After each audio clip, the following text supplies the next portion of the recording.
Are you really thinking about running for president? Is this something you think? Listen, I have no choice because I've had elected officials, and I'm not going to give their names, elected officials coming up to me. I've had folks who are pundits come up to me. I've had folks that got a lot of money, billionaires and others, that have talked to me about exploratory committees and things of that nature. I'm not a politician. I've never had a desire to be a politician. Stephen A. Smith, a man who signed for 5 years and $100 million with ESPN, has been playing up this line once more. ESPN must either silence its top figure, Stephen A. Smith, or fire Stephen A. Smith. Once upon a time, a long time ago, you could be on one television channel talking benignly about good old sports, while you were also on another television channel talking about party politics, partisanship, and even endorsing one presidential candidate over another. A long time ago. Keith Olbermann, a former host at ESPN, who came up when SportsCenter was new, despises the idea. But here's the reality. People have walked up to me, including my own pastor, for crying out loud, who has said to me, you don't know what God has planned for you. At least show the respect to the people who believe in you, who respect you, who believe that you can make a difference in this country, to leave the door open for any possibilities 2 to 3 years down the line. And that's what I've decided to do. It's giving very Trump vibes of, I get stopped all the time and people say, sir, you're the best. Sir, you must participate. We need you, regardless. Know this because I used to do it a long time ago. A long time ago, like 2010. But this is no longer 2010. So why is ESPN letting Stephen A. Smith go on Fox News and campaign for Donald Trump? They either have to silence him or they have to get rid of him. Well, obviously, we knew that would never happen. Thus, whether it's Westmore, Governor Westmore, who I know, or Governor Josh Shapiro from Pennsylvania, who I know, Andrew Cuomo, who I had the pleasure of interviewing, who's trying to get back in things, to be the next mayor of New York, etc.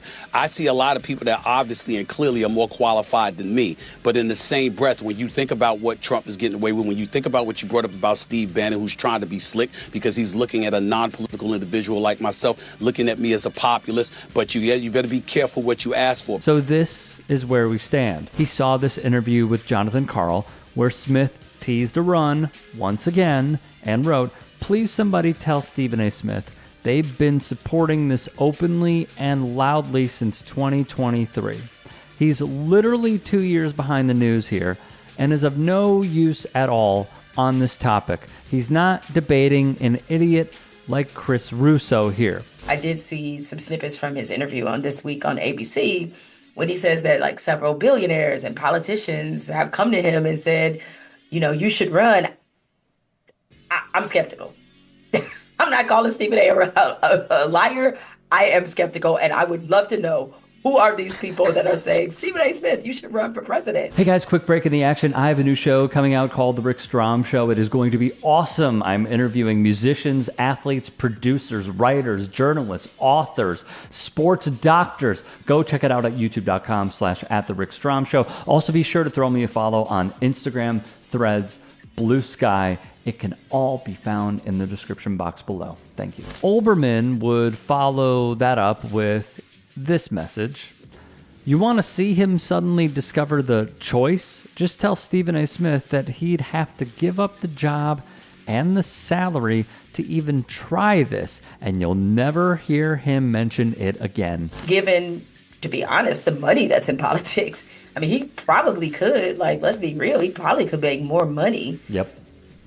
Doing the political thing than he could when he's at ESPN, which I know sounds probably bizarre when, you're on a $100 million contract. But when you look at the amount of money, if it is true that these billionaires have approached him, well, if somebody's going to fund this campaign where, you could get 200 or 300 million people to pour money into it, hey, I can see why somebody might look at politics as a come up. According to Open Secrets, this is Nancy Pelosi's net worth.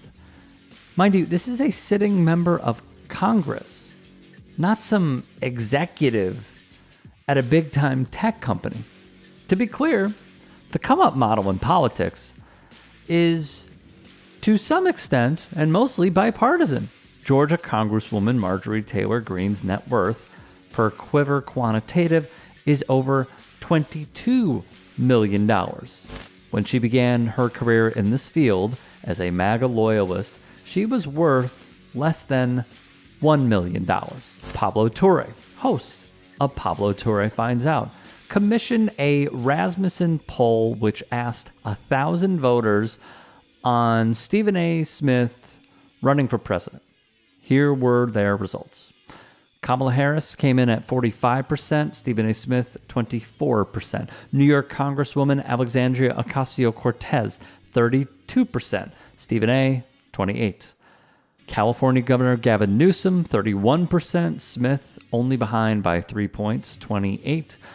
And J.D. Vance at 38%, Stephen A. Smith 4 points behind at 34%. They conclude that the pollster stated, quote, based on what I see in these numbers, he, as in Smith, should run for the presidency of the United States.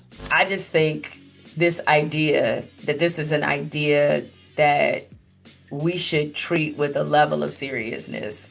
I think a lot of that, when you look at the coverage that this has generated, and again, I feel terrible because I'm probably part of the problem, and feel free people to call me a hypocrite, but that this wound up being kind of legitimized by This Week on ABC is again, kind of how we got to where we're in right now. Hey, I appreciate you watching. Now, if you can, please do become a channel member by going to youtube.com/TYTsports and clicking the join button. If that's too much for you, you can just go to tyt.com/join to become a member. It helps all of us out here at the Young Turks and keeps our network afloat. In addition, you could follow me on my socials on Twitter, Instagram, and TikTok. Appreciate the love. Have a great day.